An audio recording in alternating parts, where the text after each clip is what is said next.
Istanbul, a city that straddles two continents, is one of the most fascinating cities in the world.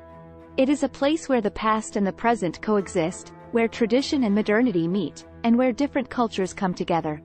Istanbul has a history that dates back over 2,500 years.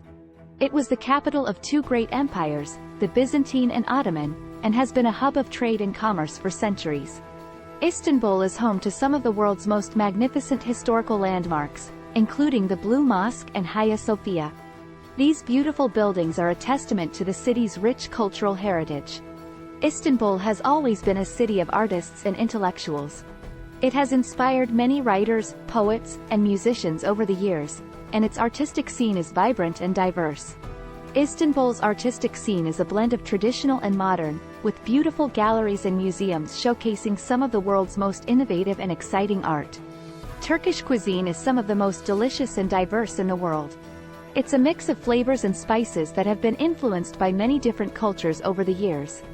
Istanbul is also famous for its street food and markets, where you can sample some of the most delicious and authentic Turkish cuisine. Istanbul is a city of bazaars and markets, where you can find everything from handmade crafts to beautiful textiles and ceramics. Istanbul's bazaars and markets are a treasure trove of unique and beautiful products, and they are a must-visit for anyone who wants to experience the city's rich cultural heritage. Istanbul is a city that will capture your heart and leave you wanting more. Its mix of history, culture, and beauty is truly unique, and it's a place that you'll never forget.